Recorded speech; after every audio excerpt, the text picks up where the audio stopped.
Questão 375. Qual é a situação do espírito na loucura? Então ele está perguntando aqui a situação do espírito. Lembra que Kardec separa a palavra alma quando o espírito está encarnado, espírito quando está desencarnado, ou em liberdade momentânea, no sono, né? O espírito no estado de liberdade recebe diretamente suas impressões e exerce diretamente sua ação sobre a matéria. Encarnado, porém, encontra-se em condições muito diferentes e, na necessidade de o fazer, encontra-se com a ajuda de órgãos especiais. No meu entendimento aqui, esse pedacinho, ele falou de um espírito sem limitação, sem essa limitação cognitiva, sem a loucura que ele está falando, né?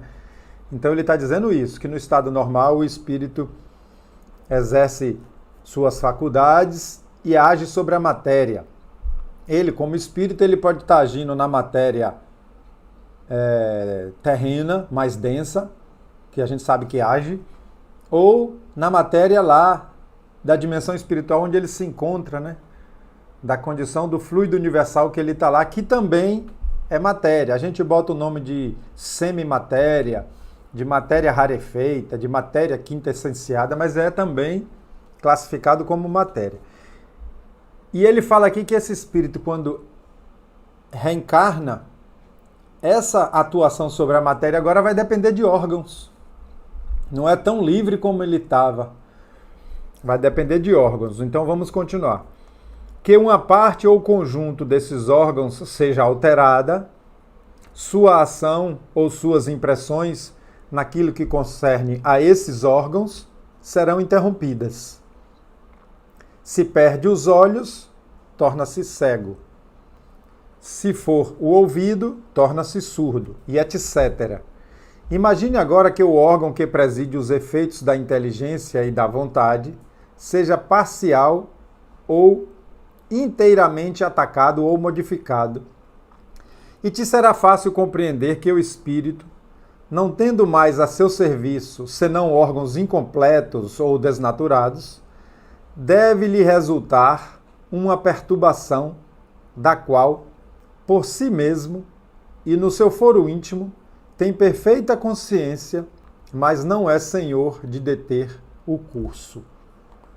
Eu vou colocar o que eu entendi, e claro, vocês sempre podem colocar o que entendeu, sempre, em qualquer questão, e até corrigir as minhas observações. Então, ele deu o exemplo do surdo e do mudo, que tem os olhos carnais e os ouvidos prejudicados. Então, o espírito não tem como agir na matéria com esses sentidos. Fica limitado quando está encarnado. E ele mandou a gente imaginar sendo agora o órgão que dá a vontade, a inteligência, que é o cérebro, e as várias partes do cérebro, que atua sobre o sistema nervoso e comanda o corpo. Tendo esse cérebro limitado, claro que ele vai estar limitado.